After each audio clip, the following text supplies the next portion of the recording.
ازاي ترجع تصلي، وازاي لو منقطع في الصلاه تبتدي فعلا تلتزم بصلاتك. انا مش هقول لك على الستبس ومش هقول لك على خطوات تمشي عليها، عشان لو قلت لك مش هتمشي عليها. فانا هقول لك على حاجه بسيطه قوي. الناس بجد اللي بتلاقيهم ملتزمه في صلاتها وبيروحوا يتوضوا وبيصلوا او بتشوفهم قدام عينك، الناس دي ربنا بيحبهم وربنا عايزهم وربنا مصنفهم. اما الناس اللي بتلاقيها ما بتركعوش، ربنا باغض عليهم، ربنا مش عايزهم، ربنا مش حاببهم. اعصي بقى وامشي وهديك واعطيك واللي انت عايزه ما تشاء، بس ربنا ما بيحبكش. في حديث من النبي صلى الله عليه وسلم مؤلم، يعني انت الحديث ده تسمعه كده وانا ازاي ما بصليش او بفوت صلاه.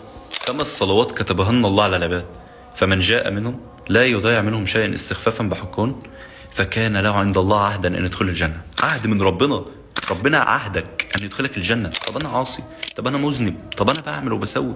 مفيش عاصي ومذنب وبيصلي وهيفضل على خطيئته، هيتوب الله عز وجل هيجعل فيه الهدايه.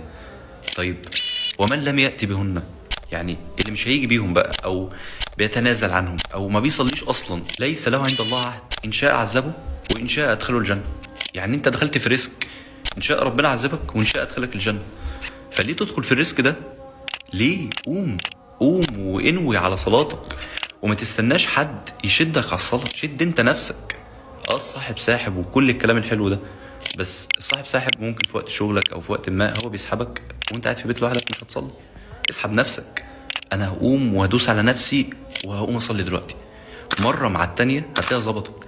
واحلى حاجه بقى، الحاجات المقربه من ربنا اللي تخليك تقرب اكتر من ربنا وربنا يصطفيك عن عباده، ان انت تصلي بالنوافل. سماهم على وجههم اللي بيصلي بالنوافل. النافله دي من اجمل الحاجات اللي تثبتك على الصلاه. بعد كل صلاه صلي السنن الرواتب بتاعتها. فاعتبر الفيديو ده اشاره ليك ان انت تبتدي تصلي وتعزم نفسك على الصلاه، واللي انت مش هترجع تاني او تاثر في صلاتك. تنساش بقى تشير وتعرف غيرك وتصلي على الحبيب صلى الله عليه وسلم.